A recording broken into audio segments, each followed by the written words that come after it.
Okay. Start చేయకముందు ఒక చిన్న ప్రశ్న. ఓకేనా? అన్నీ చాలా ఈజీ ప్రశ్నలే ఉంటాయి. సాధారణంగా సంఘంలో సంఘస్థులకు, క్రైస్తవ కుటుంబాలకు ఉండేటువంటి కొన్ని కామన్ నిక్‌నేమ్స్ ఏమన్నా చెప్పండి. ఆ! Johnny, Johnny. అక్క? ప్రైజీ. ఇంకా? ఆ! Joy, Blessy. ఓకే. ఇంకా?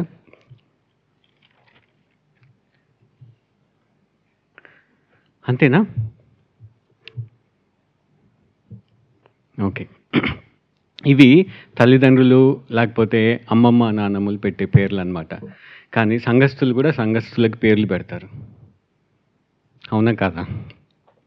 ఓకే.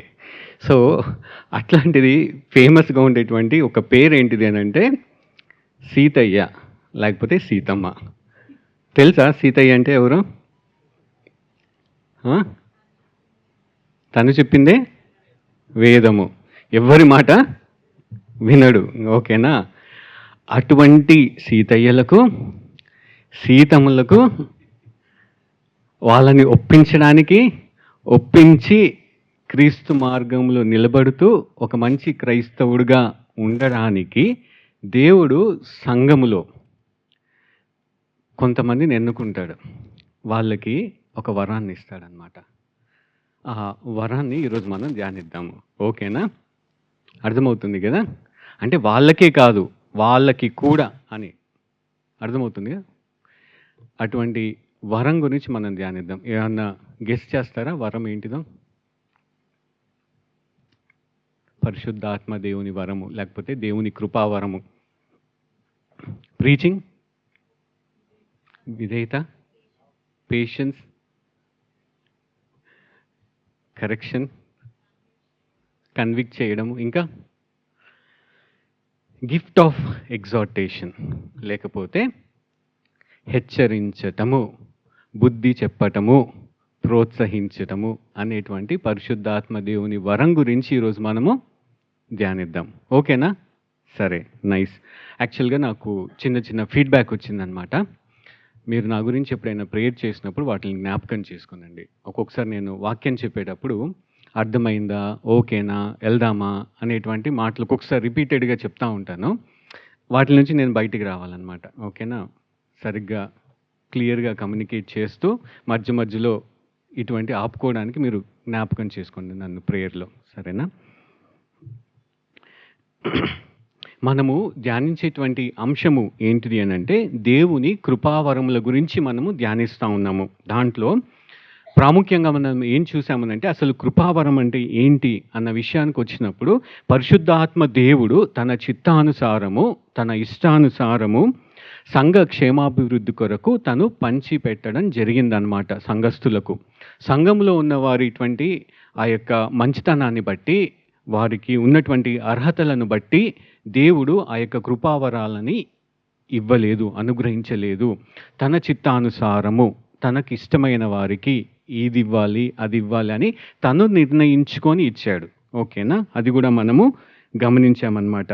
ఎందుకు ఇచ్చాడు అనంటే సంఘానికి క్షేమము, అభివృద్ధి కలుగచేయటానికి, క్రీస్తు స్వారూప్యంలోనికి మార్చబడడానికి అనే ఉద్దేశముతోటి విశ్వాసంలో ఎదగాలి, దేవుణ్ణి విసర్జించకూడదు, మర్చిపోకూడదు అనేటువంటి అంశాలను తోటి సంఘాన్ని బలపరచటానికి ఈ యొక్క ఆత్మవరాలన్నది దేవుడు ఇచ్చాడు.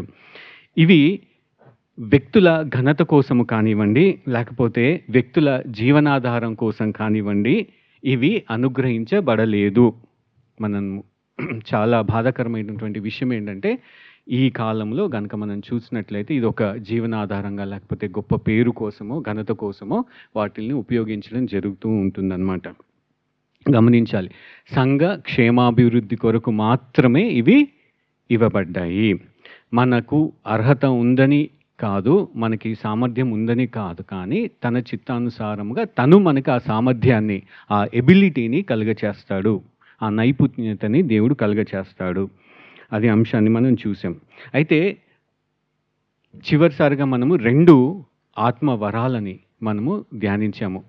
గుర్తున్నాయా? Gift of mercy, gift of leadership. ఓకేనా? కరుణించుట లేకపోతే కరుణ చూపుట అన్నటువంటి అంశాన్ని చూసాము. ఒక ఉదాహరణని చూసాము బైబిల్లో నుంచి. ఎవరు ఆ వ్యక్తి?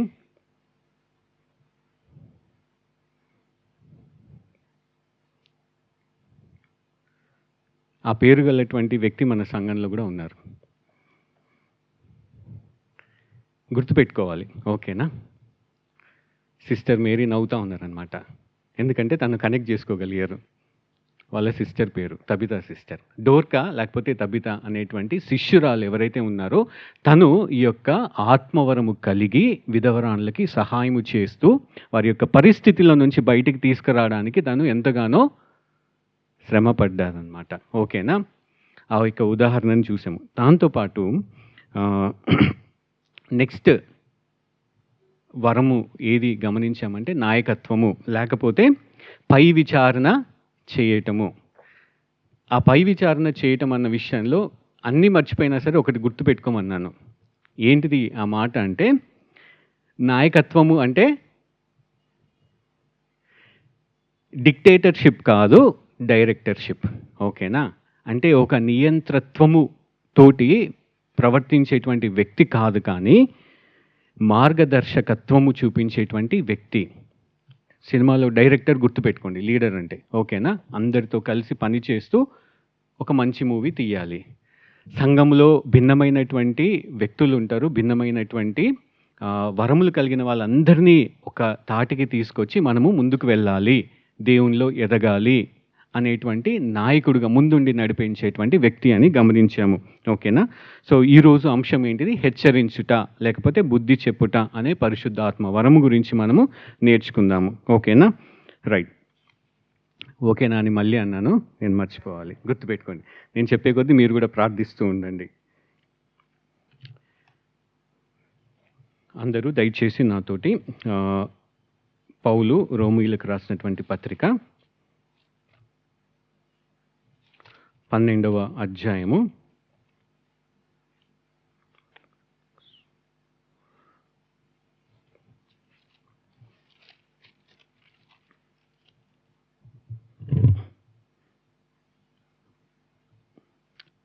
6, 7, 8 నేను చదువుతాను, దయచేసి మీరు అనుసరించండి.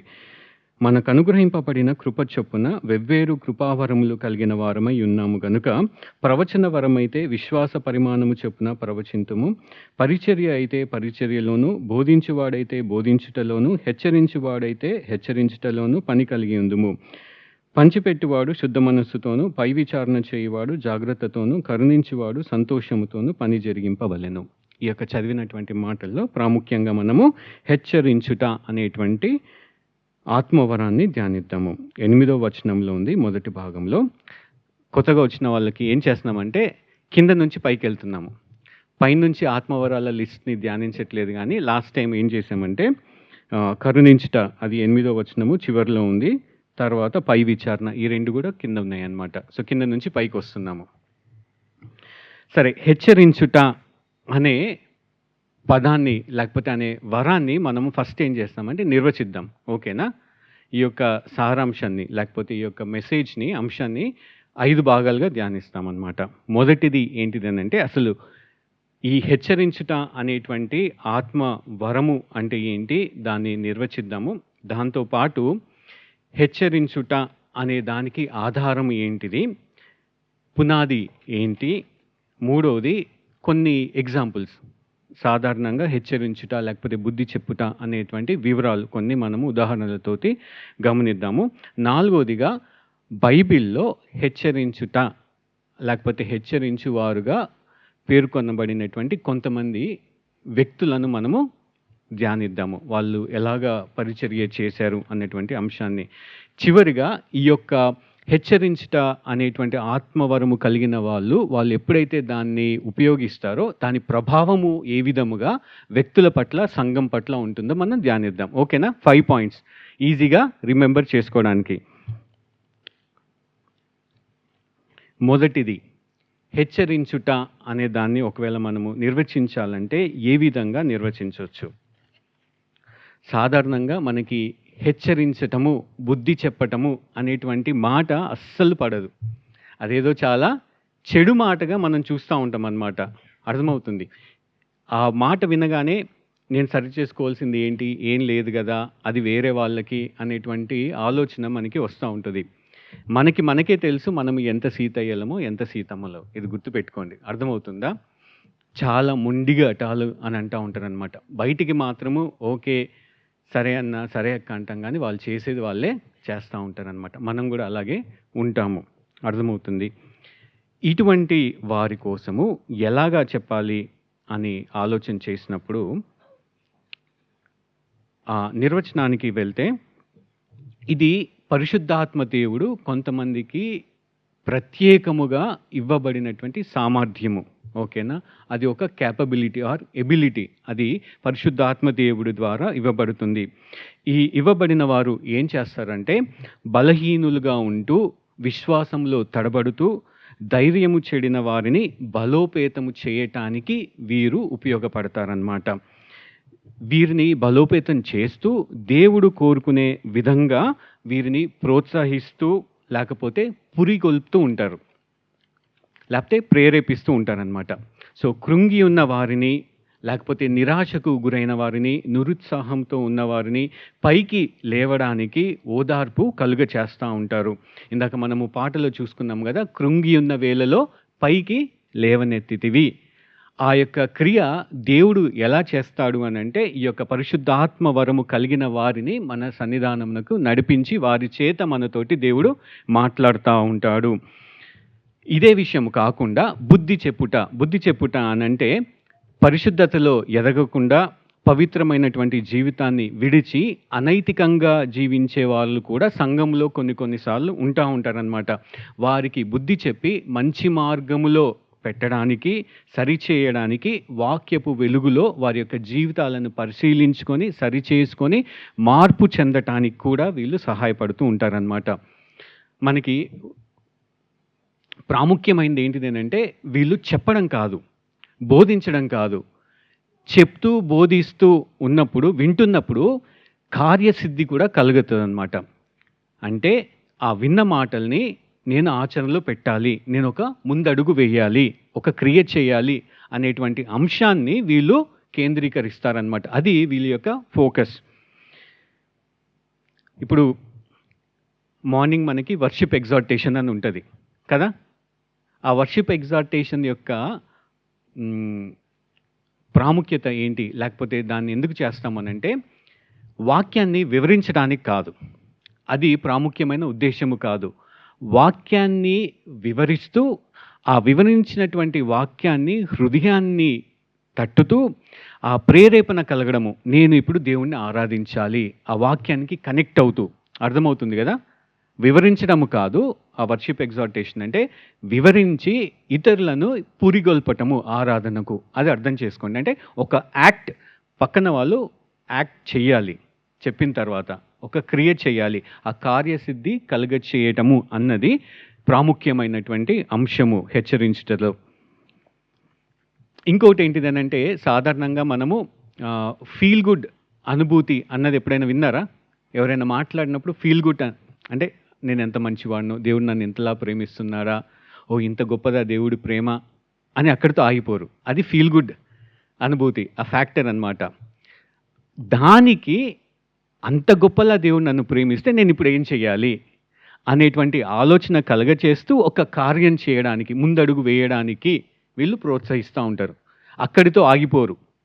చాలాసార్లు ఏమవుతుందంటే, ఎవరైనా ఎంకరేజ్ చేస్తే అంతలా ఒక రోజు ఉండిపోద్ది. దాని తర్వాత రోజు యథావిధిగా ఉంటుందన్నమాట. వాళ్ళు వచ్చి మాట్లాడినంతసేపు, ఎవరైనా ఒకసారి వచ్చి మాట్లాడితే అప్పటి వరకే ఉంటుందన్నమాట. ఒక రోజు, ఒక గంట. కానీ ఈ యొక్క ఆత్మవరం కలిగిన వాళ్ళటువంటి విశిష్టత ఏంటిది అనంటే, వారు మాట్లాడి వెళ్ళిన తర్వాత ఫీల్ గుడ్తో పాటు ఒక క్రియ, మనము ఒక నిర్ణయం తీసుకుంటాము ముందుకు వెళ్ళడానికి అని. ఇంకొక ప్రాముఖ్యమైనటువంటి అంశం ఏంటిది అంటే, వీరు కేవలము మాటలతోటి చెప్పటము, ప్రోత్సహించడము, ప్రేరేపించడము, పురిగొల్పటం కాదు. వీళ్ళు కూడా, ఈ వరము కలిగిన వాళ్ళు కూడా ఇతరులతోటి కలిసి వాళ్ళు ముందడుగు వేయడానికి సహాయపడుతూ ఉంటారనమాట. ఉదాహరణకి, ఒక వ్యక్తి చాలా నిరుత్సాహంతో ఉన్నాడనమాట. ఉద్యోగంలో ఇంటర్వ్యూస్లో సక్సీడ్ అవ్వలేకపోతూ ఉన్నాడు. ఇటువంటి వరం కలిగినటువంటి వ్యక్తి ఏం చేస్తాడంటే ఆయనకు వెళ్ళి ట్రైనింగ్ మెటీరియల్ ఇస్తాడు. ఆ ట్రైనింగ్ మెటీరియల్ ఇవ్వడంతో పాటు అది అర్థం చేసుకోవడానికి హెల్ప్ చేస్తాడు.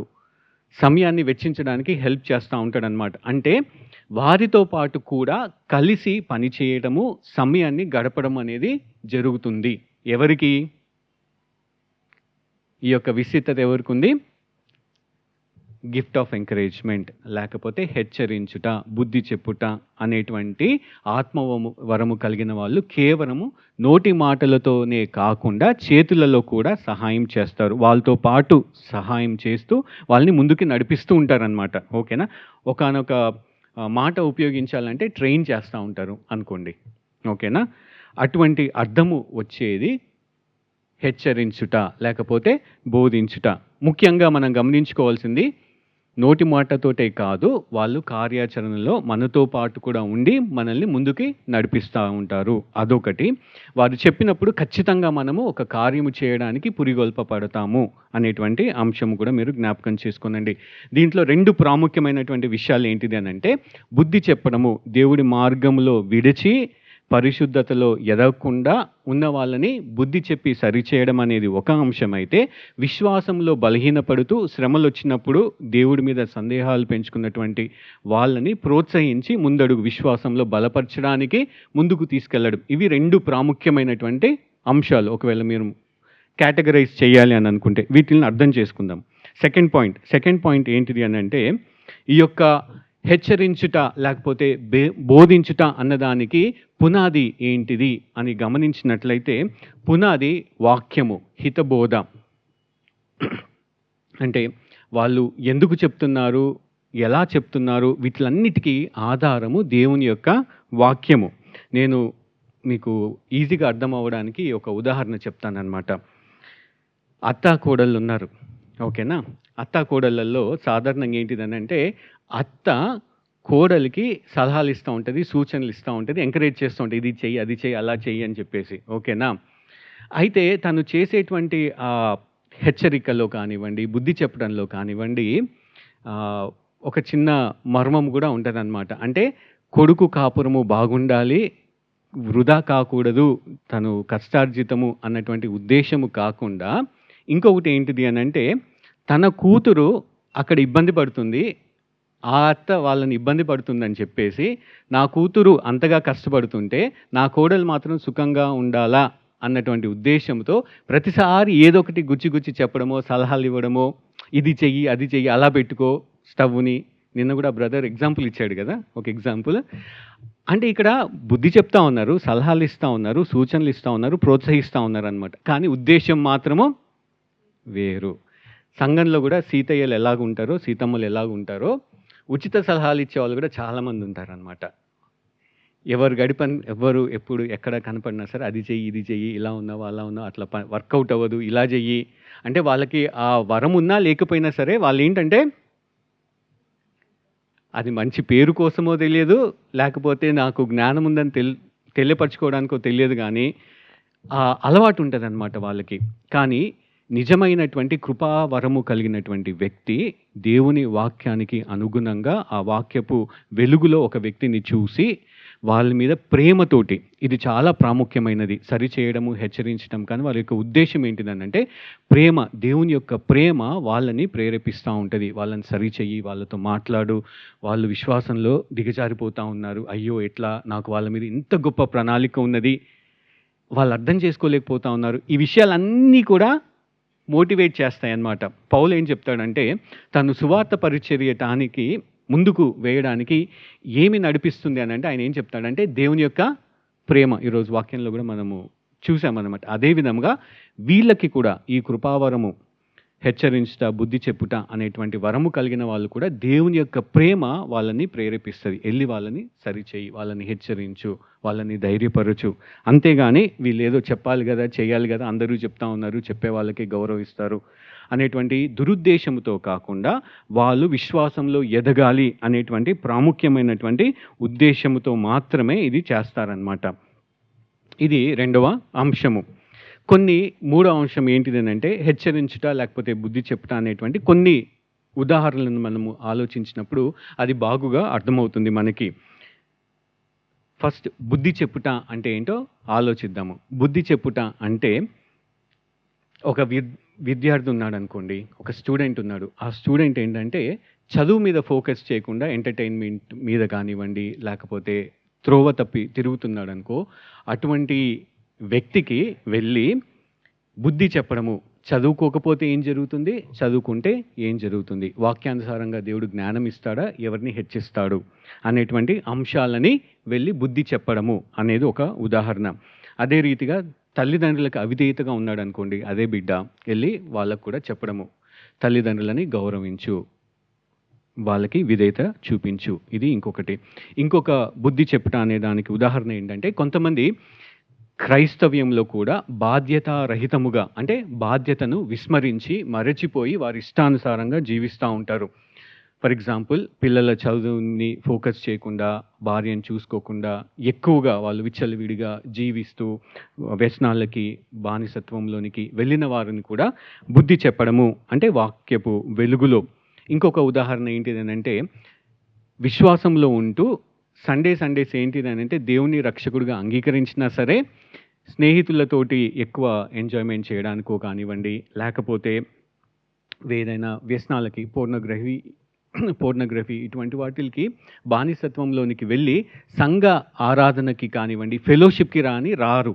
అంటే బైబిల్ స్టడీస్కి రారు, యూత్ ఫెలోషిప్ ఉంది కదా, అట్లాంటి వాటికి రాకుండా దూరంగా ఉంటారనమాట. అటువంటి వారిని కూడా బుద్ధి చెప్పి వస్తే ఏంటి మేలు, రాకపోతే ఏంటి అనేటువంటి ఆలోచన వాళ్ళకి కలుగచేసి ఒక నిర్ణయం తీసుకునేటువంటి మాటలు మాట్లాడడము, ప్రోత్సాహము చేస్తూ ఉంటారు. ఇందాక అనుకున్నాం కదా మనము, వాళ్ళతో పాటు సమయం గడుపుతారు. ఈ యొక్క బానిసత్వంలో నుంచి బయటకు రావడానికి వాళ్ళు హెల్ప్ చేస్తూ ఉంటారు. ఏదైనా బుక్స్ ఇవ్వడం కానివ్వండి, లేకపోతే ఇలాగ చేస్తే మనం ఆ బానిసత్వంలో నుంచి బయటకు రావచ్చు, మీరు సమయాన్ని సద్వినియోగపరచుకోండి, ఇవన్నీ కూడా వాక్యపు వెలుగులో వాళ్ళకి చెప్తూ ఉంటారనమాట. నెక్స్ట్, ప్రోత్సాహము, లేకపోతే విశ్వాసంలో తొట్టిల్లకుండా నిలకడగా ఉండడానికి అనేటువంటి అంశాన్ని మనం గమనించినట్లయితే, కొత్తగా నూతనంగా దేవుణ్ణి నమ్ముకున్నటువంటి వ్యక్తులు, అది కూడా ప్రత్యేకంగా అన్య మతాల నుంచి వచ్చారనుకోండి, అంటే కుటుంబంలో వాళ్ళు ఒక్కలే దేవుణ్ణి విశ్వసించారు, అత్త మామలు లేకపోతే భర్త పిల్లలు ఇటువంటి వాళ్ళు ఎవరు కూడా విశ్వసించలేదు. వారికి ఎంతో ఒత్తిడి ఉంటుంది ఇంట్లో, అటు అత్తమామల నుంచి ఇది చెయ్యి అది చెయ్యి, వాళ్ళకి ఆ పరిస్థితుల గుండా వెళ్తుండేటప్పుడు బాధ అనిపిస్తుంది. దేవుడా, నేను ఎందుకు నమ్ముకున్నాను, ఇంతగా బాధ ఉంటుందా అనేటువంటి ఆలోచనలు వచ్చినప్పుడు ఇటువంటి వ్యక్తులు ఏం చేస్తారంటే, వారితో మాట్లాడుతూ వాళ్ళని ప్రోత్సహిస్తూ, లేదమ్మా దేవుడు వాళ్ళకు కూడా మారు మనసు కలుగచేస్తాడు, నీవు ఓపికగా ఉండు, మనం కలిసి ప్రార్థన చేద్దాము, నీతో నేను సమయాన్ని గడుపుతాను అని సమయాన్ని తీసుకొని ప్రార్థించేటువంటి వ్యక్తులు కూడా ఉన్నారు. ఇది ఒక ఉదాహరణ. తర్వాత ఆఫీస్లో బాస్, ఆయన ప్రెషర్స్కి, ఈ మధ్య మనకి చాలా వర్క్ ప్రెషర్ ఎక్కువైపోయింది, అందులో డిఫరెంట్ బాస్లు ఉంటారనమాట. వాళ్ళ మెంటాలిటీ, పార్షియాలిటీ చూపిస్తూ ఉంటారు. సౌత్ ఇండియన్కి ఏమీ చూపించరు, ఒకవేళ వాళ్ళు నార్త్ ఇండియన్స్ అయితే నార్త్ ఇండియన్స్ వాళ్ళకి ప్రమోషన్స్.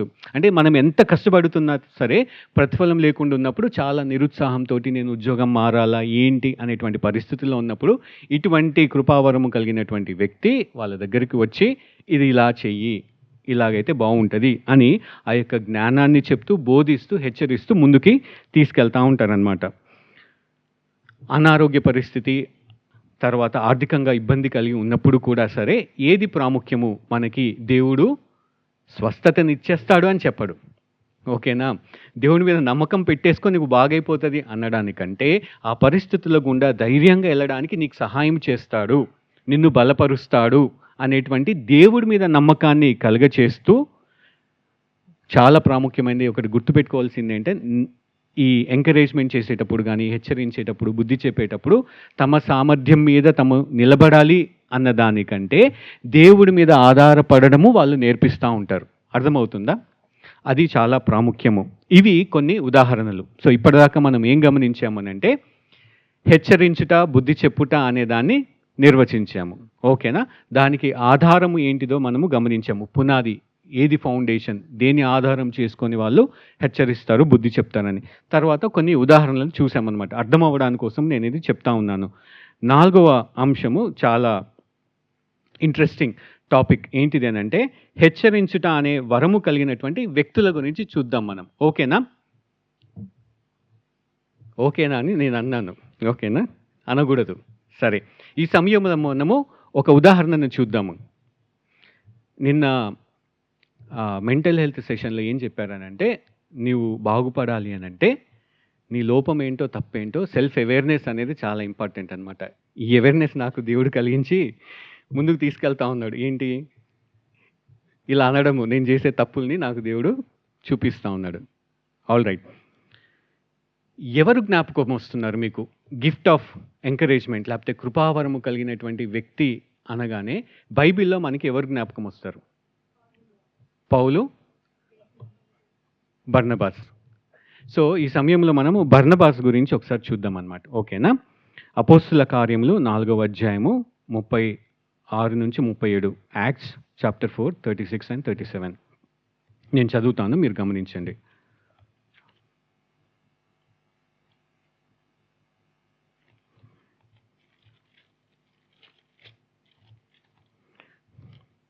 కుప్రలో పుట్టిన లేవీయుడగు యోసేపు అను ఒకడుండెను. ఇతనికి అపోస్తులు హెచ్చరిక పుత్రుడు అని అర్థమిచ్చు బర్నబా అను పేరు పెట్టియుండిరి. ఇతడు భూమి గలవాడై ఉండి దానిని అమ్మి దాని వెల్ల తెచ్చి అపోస్తుల పాదముల యొద్ద పెట్టెను. తనని ప్రస్తావించినప్పుడు ఇదే మొదటిసారి బర్నబా గురించి ఈ యొక్క వాక్య భాగంలో చెప్పడము. ఆ చెప్పేటప్పుడు ఆయన ఐడెంటిటీ, ఆయన గుర్తింపు ఏంటి? ఎలా గుర్తిస్తూ ఉన్నారు ఈ యొక్క రచయిత లేకపోతే పరిశుద్ధాత్మ దేవుడు? ఆయన పేరు చెప్తూ, అసలైన పేరు చెప్తూ, ఆ పేరు కాదు, అపోస్తులు ఆయనకు ఒక పేరు పెట్టారంట. అంటే మనం ఇప్పుడు సీతయ్య, సీతమ్మ అని ఎలా పెడతామో అపోస్తులు కూడా ఆయనకు ఒక పేరు పెట్టారంట. ఏం పేరు? హెచ్చరిక పుత్రుడు, అంటే బర్నబా అనే అర్థం వచ్చేటువంటి పేరు పెట్టారంట. చివరిసారిగా మనం గమనించినట్లయితే ఈ కరుణించుట అనేటువంటి అంశాన్ని మనం చదివినప్పుడు డోర్కా లేకపోతే తబిత అనేటువంటి మాట విన్నాం కదా. ఆమె ప్రస్తావన వచ్చినప్పుడు కూడా ఆమెని ఏ విధంగా గుర్తించబడింది? ఆమె ఆత్మవరము ఏదైతే తను సంఘక్షేమాభివృద్ధి కొరకు ఉపయోగిస్తుందో అలాగా ఐడెంటిటీ ఉంది. ఇక్కడ కూడా బర్నబా గురించి చెప్పేటప్పుడు తన ఐడెంటిటీ ఏంటి? తన ఆత్మవరం. అది మనం చాలా గమనించుకోవాలి. అంటే ఆయన ఎంతగా దాని గురించి ప్రయాసపడి దానిని ఉపయోగిస్తున్నాడు అన్నది మనం గమనించుకోవాలి. కొన్ని మాటలు మనం చూద్దాం. ఇదే అపోస్తులలో 9వ అధ్యాయము 22 ఏ విధంగా ఆయన ప్రోత్సహించుంటాడు, ఎవరిని ప్రోత్సహించుంటాడు అనేటువంటి అంశాన్ని మనం చూద్దాము. నేను చదువుతాను. 9:22-30. అయితే పౌలు మరి ఎక్కువగా బలపడి ఈయనే క్రీస్తు అని రుజువుపరుచుచు దమస్కులో కాపురమున్న యూదులను కలవరపరచెను. అనేక దినములు గతించిన పిమ్మట యూదులు అతనిని చంపనాలోచింపగా వారి ఆలోచన సౌలునకు తెలియవచ్చెను. వారు అతనిని చంపవలనని రాత్రింబగళ్ళు ద్వారముల యొద్ద కాచుకొని ఉండిరి. కనుక అతని శిష్యులు రాత్రివేళ అతనిని తీసుకొని పోయి గంపలో ఉంచి గోడగుండా అతనిని క్రిందకి దింపిరి. అతడు యెరూషలేమునకు వచ్చి శిష్యులతో కలుసుకొనుటకు యత్నము చేసెను గాని అతడు శిష్యుడని నమ్మక అందరూ అతనికి భయపడిరి. ఈ యొక్క సమయంలో కనుక మీరు గమనించినట్లయితే ఏం జరుగుతుంది? సౌలు పౌలుగా మార్చబడి దేవుని యొక్క రాజ్య వ్యాప్తి కోసము యేసుక్రీస్తు ప్రభువే నిజమైన దేవుడని బోధించుతుంటే యూదులు ఎవరైతే ఇంకా విశ్వసించలేదో వాళ్ళు ఏం చేస్తూ ఉన్నారు? ఈయనని చంపాలి అని ఎదురు చూస్తూ ఉన్నారంట. గమనించండి, ఎవరైనా మనల్ని చంపాలి, ఈరోజు నైట్కి లేపేయాలి అని అంటే మనకి ఎలా ఉంటుంది? ఎంతమంది నెమ్మదిగా నిద్రపోగలుగుతాము? నిద్ర అస్సలే రాదు. పౌలుకి కొంచెము ధైర్యం ఉందనుకోండి, ఓకేనా, అయినా సరే ఆలోచించండి, ఎంత ఆందోళన లేకపోతే ఒకలాంటి ఏమంటారు, దేవా నేను ఇంకా పరిచర్య చేయాలి, ఏంటి ఇలాగైపోతుందా అన్నటువంటి ఆలోచన కూడా వచ్చిండొచ్చు అనమాట పౌలుకి. అదొక ఎత్తు అయితే, అంటే ఇతరుల నుంచి ప్రాణహాని ఉంది, వచ్చి సంఘానికి వచ్చాడు. ఎక్కడికి? దమస్కులో నుంచి యెరూషలేముకి వచ్చాడు. ఎవరి దగ్గరకు వచ్చాడు?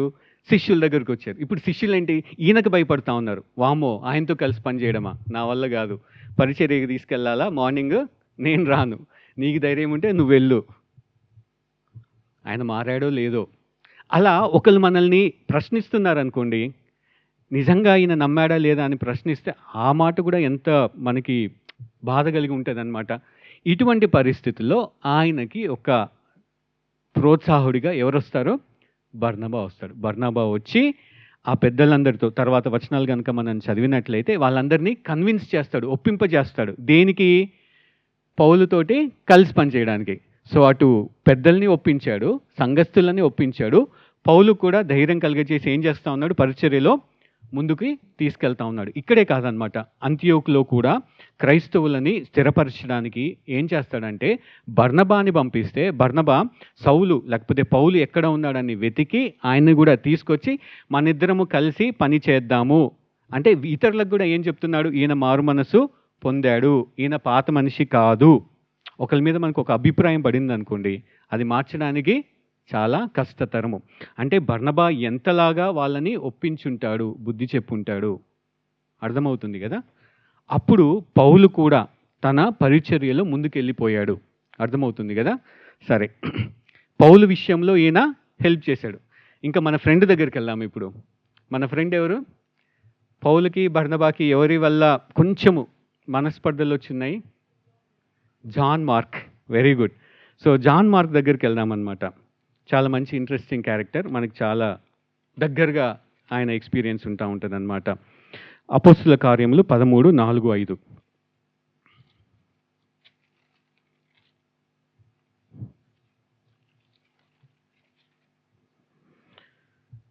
కాబట్టి మీరు పరిశుద్ధాత్మ చేత పంపబడిన వారై సెలూయకయుకు వచ్చి అక్కడ నుండి ఓడ ఎక్కి కుప్రకు వెళ్ళిరి.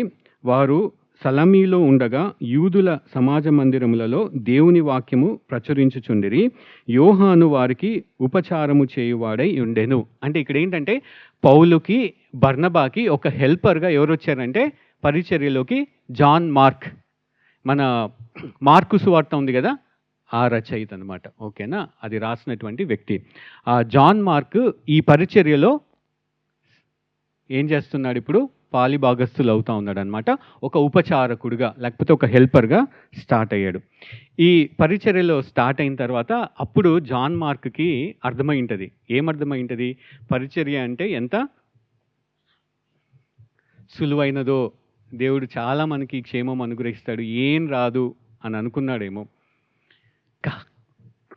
కానీ వెంటనే ఏమైంది అని అంటే కొన్ని రోజులు అయిపోయిన తర్వాత నా వల్ల కాదు, నేను ఉండలేను అని పౌలుని బర్నబాని విడిచి వెళ్ళిపోతాడు. ఖచ్చితంగా ఆయన ఎందుకు వెళ్ళాడు అనే అంశము చెప్పబడలేదు, కానీ ఆయన వెళ్ళిన కారణము సరైనది కాదు అని పౌలు చెప్పే మాటల్ని బట్టి మనకు తెలుస్తూ ఉంటుంది అనమాట. తను ఇష్టపడడు. తర్వాత ఏమవుతుంది, ఈ పౌలు బర్నబా పరిచర్యలో ముందుకు వెళ్ళడానికి బర్నబా ఏం చెప్తాడనంటే మనము మళ్ళీ జాన్ మార్కుని కూడా తీసుకొని వెళ్దాము అని అంటే పౌలు ఖచ్చితంగా ఒప్పుకోడు, అటువంటి వ్యక్తి వద్దు అని అంటాడు.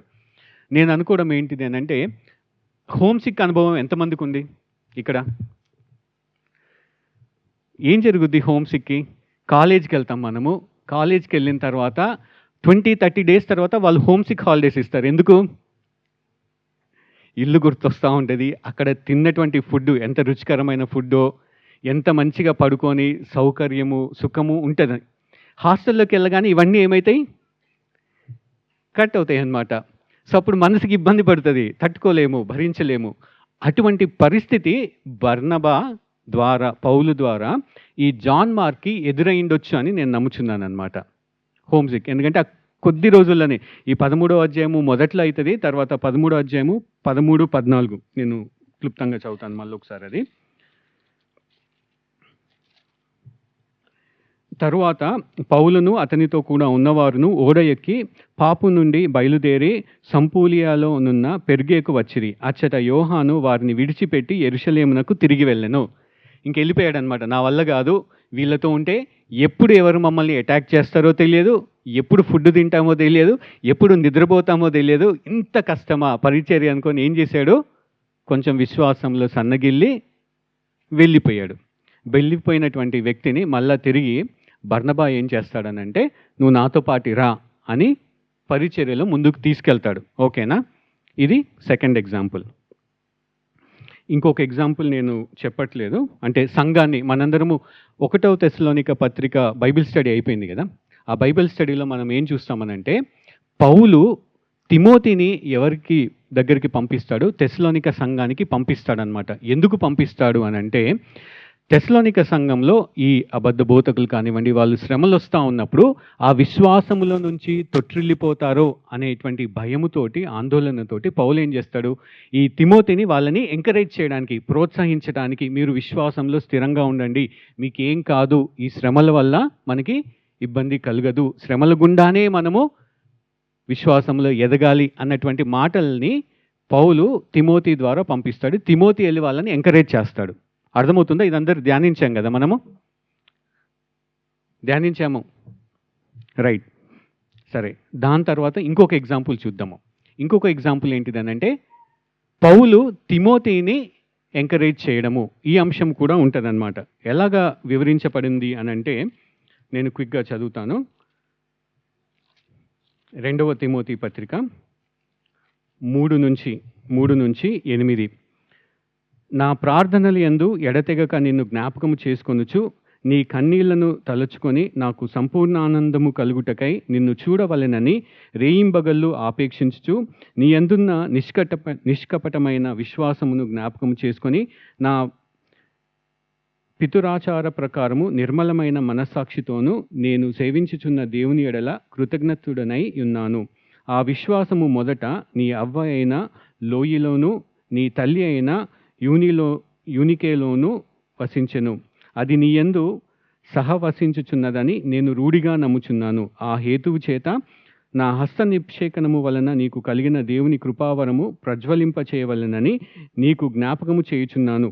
దేవుడు మనకు శక్తియు ప్రేమయు ఇంద్రియ నిగ్రహములు గల ఆత్మనే ఇచ్చెను గాని పిరికితనము గల ఆత్మను ఇయ్యలేదు. ఇక్కడ ఏం చెప్తున్నాడంటే తిమోతికి పౌలు, నువ్వు ఎటువంటి వ్యక్తివి, నీకున్నటువంటి విశ్వాసం ఏంటిది, అసలు నువ్వు ఎవరిని కలిగి ఉన్నావు, ఇవన్నీ ఎందుకు చెప్తున్నాడంటే తిమోతికి కొంతమంది ఏమంటారంటే ఆయన అందరితో మాట్లాడేటువంటి మనస్తత్వము లేదేమో, అబద్ధ బోధకులతోటి ఎదురుగా మాట్లాడడము, వాళ్ళని ఖండించడము, ఇవన్నిట్లో కొంచెము బలహీనంగా ఉన్నాడేమో, తర్వాత విశ్వాసులకు దృఢంగా ఉండడానికి ఇవన్నీ బోధ చేసేటువంటి నాయకుడిగా ఉంటున్నాడు. కాబట్టి ఈయన బలంగా ఉండాలని తిమోతిని ఎవరు బలపరుస్తూ ఉన్నారు, ఇక్కడ ఎవరు ప్రోత్సహిస్తూ ఉన్నారో పౌలు ప్రోత్సహిస్తూ ఉన్నాడు అనమాట. అసలు సిగ్గుపడొద్దు సువార్త విషయమై అంటే గమనించండి, తిమోతి ఒకవైపు పరిచర్యలోనే ఉంటున్నాడు, ఆల్రెడీ తెస్సలోనిక సంఘానికి ఈయననే ఒక ప్రోత్సాహకుడిగా వెళ్ళాడనమాట. అంటే టీచర్కే టీచర్, లేకపోతే ఎంకరేజర్కే ఎంకరేజర్ అనమాట.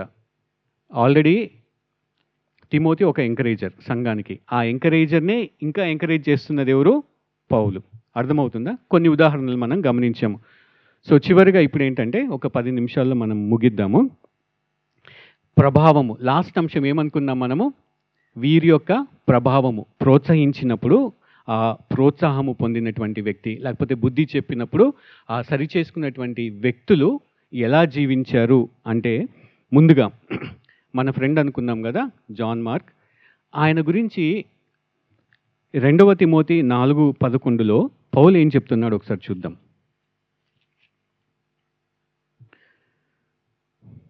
లూకా మాత్రమే నా యొద్ద ఉన్నాడు, మార్కును వెంటబెట్టుకొని రమ్ము, అతడు పరిచారము నిమిత్తము నాకు ప్రయోజనకరమైన వాడు. అంటే ఇక్కడ పౌలు ఒకప్పుడు మార్కుతోటి, లేకపోతే ఈ జాన్ మార్కుతోటి పరిచర్య చేయడానికి ఆయన సరైన వ్యక్తి కాదు అన్నటువంటి పౌలు ఒక 20 సంవత్సరాలు అయిపోయేసరికి ఏం చెప్తున్నాడంటే, నా పరిచర్యలో నాకు ప్రయోజనకరంగా ఉన్నది ఎవరు, జాన్ మార్క్, ఆయన్ని తీసుకొని రా అని చెప్తా ఉన్నాడు తిమోతికి. అంటే జాన్ మార్క్లో ఎంత మార్పు వచ్చి ఉంటుంది, ఎంత ధైర్యంగా ముందుకెళ్ళి ఉంటాడు. గమనించండి, మనకి సాధారణంగా ఒకళ్ళ మీద ఒక అభిప్రాయం పడింది అనుకోండి, ఆర్కే ఇలాంటోడు అన్నాం అనుకోండి, ఇంకా ఆయన ఎన్ని పనులు చేసినా సరే మనకి ప్రతిసారి గుర్తొచ్చేది ఏంటి. కానీ ఇక్కడ పౌలు మాత్రం ఏం చెప్తున్నాడంటే, ఎంత మార్పు వచ్చింటుందో జాన్ మార్క్లో, అటువంటి పరిస్థితుల్లో నువ్వు ఆయన్నే తీసుకొని రా అని అంటా ఉన్నాడు అనమాట. అంటే విల్లింగ్గా ఉన్నాడు ఇప్పుడు పరిచర్యలో, ఎంత మార్పు కలిగి ఉన్నాడో అర్థమవుతుంది కదా. ఇది గమనించాలి. అంటే ఆ ప్రభావం అనేది చాలా ఉంటుంది. చిన్న చిన్న హెచ్చరికలు, చిన్న చిన్న బుద్ధి చెప్పడం అనేది కాదు, ఆ ప్రభావితం అనేది ఒక వ్యక్తిని మార్చేస్తుంది, ఆయన గమ్యాన్ని మార్చేస్తుంది అనమాట. ఇంకొక విషయము 2వ తెస్సలోనిక పత్రిక 1వ అధ్యాయము 3-4 కూడా మనము గమనించినట్లయితే, తిమోతి వెళ్ళి తెస్సలోనిక సంఘాన్ని ప్రోత్సహించాడు, బలపరిచాడు. విశ్వాసంలో నిలకడగా ఉండండి అని చెప్పిన తర్వాత మీరు ప్రేమలో కూడా ఎదగాలి అని చెప్పినప్పుడు ఆ సంఘాన్ని ఆయన మెచ్చుకుంటున్నాడు. ఇప్పుడు పౌలు ఏమని చెప్తున్నాడంటే వీళ్ళు ప్రేమలో ఎదుగుతా ఉన్నారు, విశ్వాసంలో ఎదుగుతా ఉన్నారు. అంటే అటు శ్రమలు, హింస అవన్నీ జరుగుతున్నా సరే వీళ్ళు ఫలించడంలో మాత్రము తగ్గలేదు. అర్థమవుతుంది. అంటే అంతలా వాళ్ళు ప్రోత్సహించబడ్డారు. మనకి అన్నీ ఉండి, క్షేమం ఉండి, అన్నీ ఉన్నా సరే ఒక్కొక్కసారి ప్రేమ చూపించడంలో, ఫలించడంలో, క్రీస్తు కోసం జీవించడంలో చాలా వెనకడికి వేస్తూ ఉంటాము. కానీ వీళ్ళు ఇంత శ్రమల్లోగా వెళ్తూ కూడా ఫలించారు అనంటే దానికి కారణం ఏంటంటే తిమోతి వెళ్ళి వాళ్ళని ప్రోత్సహించడము. కోర్స్ పరిశుద్ధాత్మ దేవుడు కూడా వాళ్ళని బలపరుచుంటాడు. అందుకే వాళ్ళు అలాగా నిలకడగా ఉన్నారు. అది కార్యము ఎవరి ద్వారా జరిగించాడు పరిశుద్ధాత్మ దేవుడు అనంటే తిమోతి ద్వారా. ఇప్పుడు మళ్ళా తిమోతి దగ్గరికి వస్తాం. తిమోతియే ఒక ఎంకరేజర్ అనుకున్నాము. ఆయనకే ఇంకొక ఎంకరేజర్ ఎవరు? పౌలు.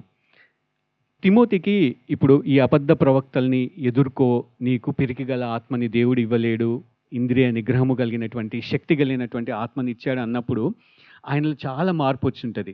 ఎంతలా మార్పు అంటే ఆయన చివరి పరిచర్య ఏంటిది అని అంటే కొన్ని బుక్స్ చదివినప్పుడు మనకి ఏమర్థమవుతుందంటే ఎఫ్ఎస్సి పట్టణానికి ఆయన బిషప్గా ఉండేవాడు అనమాట. అంటే సంఘ నాయకుల్ని ఏర్పాటు చేస్తూ సంఘాన్ని పరిచర్యలో ముందుకు తీసుకెళ్తూ విశ్వాసులకి బోధిస్తూ హెచ్చరిస్తూ మనము 1వ తిమోతి చదివితే అర్థమవుతుంది పౌలు ఎలాగా తిమోతి పరిచర్య చేయాలని చెప్తా ఉంటాడు. ఈ పరిచర్యలో ఎంతలాగా అభివృద్ధి చెందాడు అనంటే ప్రకటన గ్రంథము 2వ అధ్యాయము 2 నుంచి 3 ఒకసారి చదువుతాను, దానివల్ల మనకి అర్థమవుతుంది. ఎఫ్ఎస్సి సంఘం గురించి దేవుడు ఏం చెప్తున్నాడంటే, నీ క్రియలను, నీ కష్టమును, నీ సహనమును నేను ఎరుగుదును. నీవు దుష్టులను సహింపలేవనియు అపోస్తులు కాకయే తాము అపోస్తులమని చెప్పుకుని వారిని పరీక్షించి వారు అబద్ధికులని నీవు కనుగొంటివి. ఇక్కడ ఏం చెప్తున్నాడు? వాళ్ళని మెచ్చుకుంటున్నాడు. ఎఫ్ఎస్సి సంఘాన్ని, సంఘం అంతటినీ మెచ్చుకుంటా ఉన్నాడు అనమాట. ఈ సంఘములో ఇంత మార్పు ఎలా వచ్చింది అని అంటే బిషప్గా ఈ యొక్క పరిచర్య చేసినటువంటి తిమోతి తను ప్రోత్సహింపబడి సంఘస్థులను కూడా అబద్ధ ప్రవక్తలు అంటే ఎవరు, వారితో ఎలా మాట్లాడాలి, వాళ్ళని ఎలా పరీక్షించాలి అనేటువంటి విషయంలో వీళ్ళు ఎక్కడికి వెళ్ళిపోయారు? చర్చ్ ఒక రోల్ మోడల్గా వెళ్ళారు.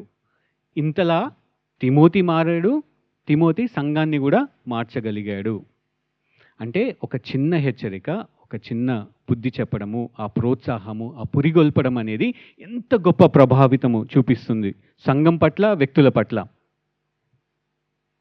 చిన్న చిన్న విషయము కాదు హెచ్చరించడం అంటే.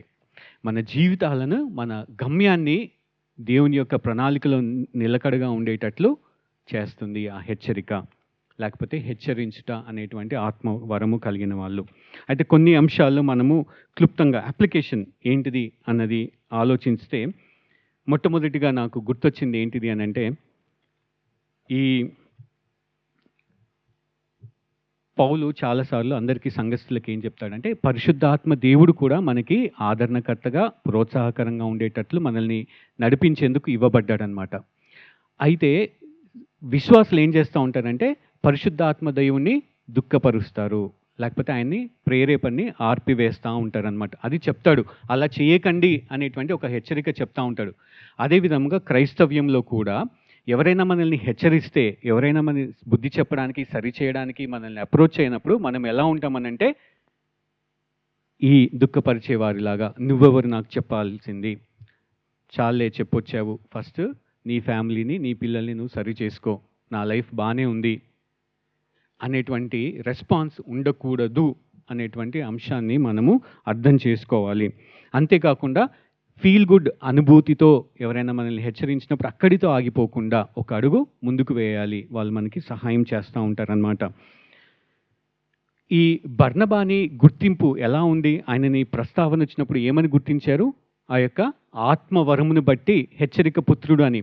మనలో మనల్ని ఎంతమంది మనకి దేవుడు ఇచ్చినటువంటి కృపావరముని బట్టి పిలుస్తారు?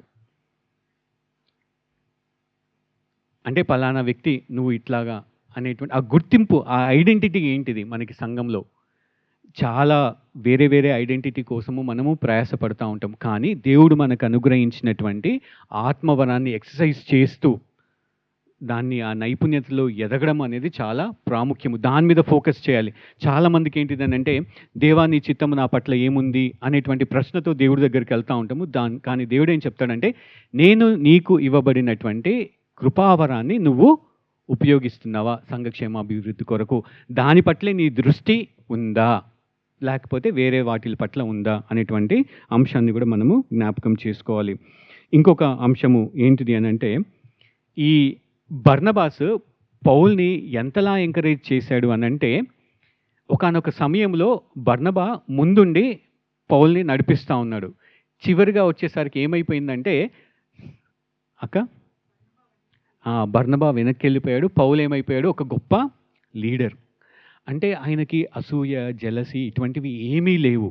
అంటే ఈ వ్యక్తికి, ఈ ఆత్మవరం కలిగిన వాళ్ళకి ఏంటిదనంటే, అవతల వ్యక్తి ఎదుగుతుంటే, విశ్వాసంలో బలపడుతూ ఉంటే, ఆయన కంటే బాగా ప్రీచ్ చేస్తుంటే, ఇప్పుడు ఒకసారి ఏం జరుగుద్దంటే, మనందరికీ బైబిల్ స్టడీలో చూసామన్నమాట. ఒకానొక ప్రాంతంకి వెళ్ళినప్పుడు బర్నబా, పౌలు ఇద్దరు బోధిస్తూ ఉన్నారు.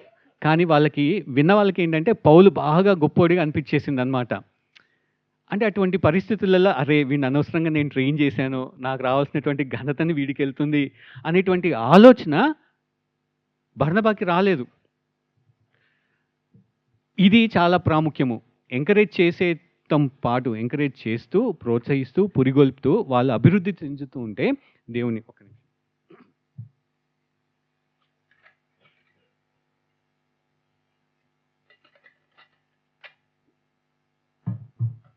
వాళ్ళు అభివృద్ధి చెందుతూ ఉంటే మనం ఏం చేయాలి?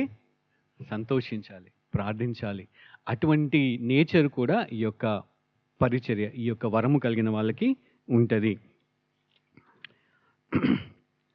ప్రతిసారి కూడా ఏదో చెప్పాలి, సలహాలు ఇవ్వాలి అనడం కాదు, కానీ వాక్యపు వెలుగులో జీవితాలను పరిశీలన చేసుకొని సరి చేసుకోవడానికి బుద్ధి చెప్పినప్పుడు మనము ఓకే చెప్పాలి. ఈ యొక్క మాటలు దయచేసి ఇంటికి వెళ్ళిన తర్వాత కూడా మీరు ధ్యానించండి. కొన్ని రిఫరెన్సెస్ నేను చదివేటప్పుడు కొంచెం తొట్టిల్లు ఉండొచ్చు, నోరు తడబడి ఉండొచ్చు, దయచేసి క్షమించండి. కానీ మీరు ఇంటికి వెళ్ళి వాటిని చదవండి.